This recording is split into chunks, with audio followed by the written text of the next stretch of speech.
Mankind has been paving roads for thousands of years. Almost as soon as we invented the wheel, we started inventing surfaces to allow those wheels to turn more easily. Over the 20th century, enough of our planet has been asphalted over to allow us to drive virtually anywhere in perfect ease, and yet, that's not enough. Not satisfied with having access to virtually everywhere in the built-up world, some of us want to access the rest of it, and preferably without getting our feet muddy.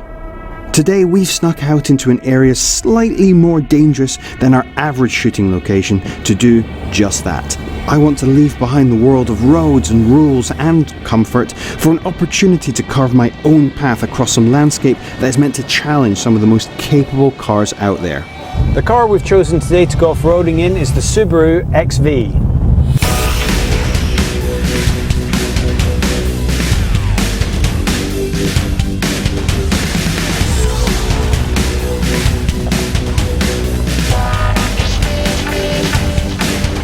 Now, of course, most people who buy this won't be taking it off-road. It is, however, a pretty capable little vehicle. And I actually really love it. This is the top of the line at 25 grand, and I think you're getting a hell of a bargain. Now, most people who would buy this car probably wouldn't take it off-road, and it certainly doesn't have any of the fancy hill descent control or adaptive terrain controls that a modern Land Rover product might have. But it's got a torquey engine and a driver behind the wheel who's been off-roading a couple of times. It's a Subaru with all-wheel drive. If it can't handle some off-road, I might not be as enthused. We've come out to the Salisbury Plains to have a bit of a play around. It's a massive area, not too far from where they test out artillery and tanks. So the area is pretty dug up and quite rough. And there's some nice little obstacles here to get our teeth stuck into, or rather our tires if you prefer. Let's see just how far we can push this thing. It's not going to be the worst off-roading terrain ever presented to a car, but we should be able to have some fun.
Now, as I said, this isn't something that's necessarily sold to people who are going to take it off-road. That doesn't mean that it shouldn't be able to. See? And to do most of these things, you don't need fancy hill descent control, adaptive terrain, just some fast hands, a keen eye, a bit of common sense, and of course all-wheel drive, and you're set. Drive down any road in any city and you'll spot car after car with the ability to tackle mud and snow or traverse small rivers if needed, but most of these cars will never even see anything more threatening than a deep puddle. But still we flock in droves to buy cars that have the capability to go where no car should have to. But why? Why in 2016 do we feel the need to leave the path more travelled and take to nature? You see, I think it's all about conquest.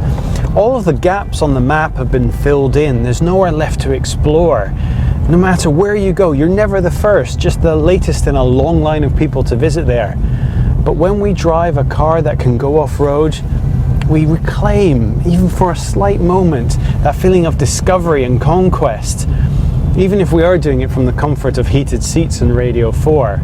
We feel unbound and unrestricted, not confined to the white lines of a road or even the natural obstacles in nature. we truly experience that freedom we were promised when we first got our driver's license.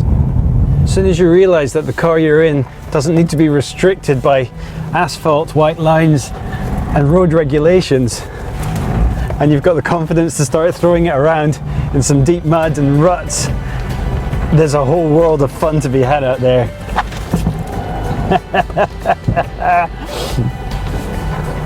Big, slidey, muddy fun.